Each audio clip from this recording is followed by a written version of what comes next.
purpose of power, the purpose of winning elections really is to express the fullness of the superiority of thought into a developmental agenda.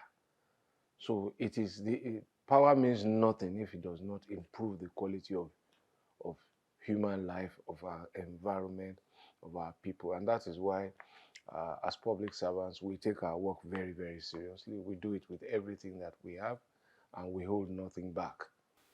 Well, it's humbling to hear that at least some people think that we have done our work well. But I think that we must never, um, what is the word now? We must never abridge our own story. And if you, I come from a family of civil and public servants. My mother is a nurse, retired. My father was a journalist working also in a government-owned media. And all I knew them to do was to work hard. And there were so many like them from that generation. I'm sure if your parents were in the public service too, you come from that kind of background. We must never let that story die. We must not create any exceptionalism now that only one person or a few persons. If there are people who perhaps have become comfortable with lowering the standards, we must rally them up and say, those standards cannot be dropped. And it's important to say that you do your work with passion.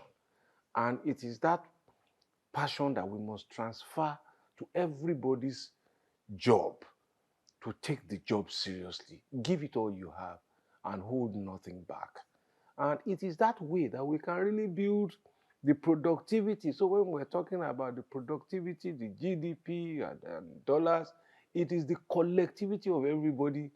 If you have an 8-hour shift, give it 8 hours plus, not 2 hours. And that's why I speak in that context, so that we can bake a bigger pie. And I think that the major thing to take away was that I did my best and I made it better than what I met. And also, again, to build a culture of excellence, to seek to improve and not to be satisfied with the ordinary. So I think that the Lagos that we left is better than the one that we met, and so it must be, because the one that we also met is better than the one that my predecessor met. And that must be the culture. But that is now in the past. It is how many years now? So there have been 2 governors after me, and we're still counting. So Lagos continues, and we must rally around every government to give them the support to make it better. When government does well, our lives improve.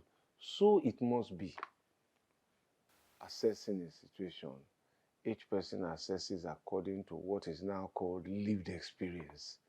So some of them probably didn't live in Bolaji Johnson's time. Some of them didn't live in Jakonde's time.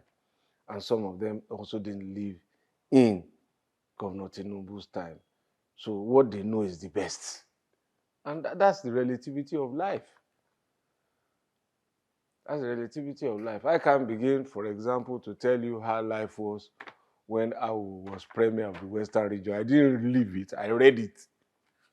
Well, I think that all I would say to young people now is that this is your time, and you have a president who has said that his mantra for Emilokon is really about all of you and all of us.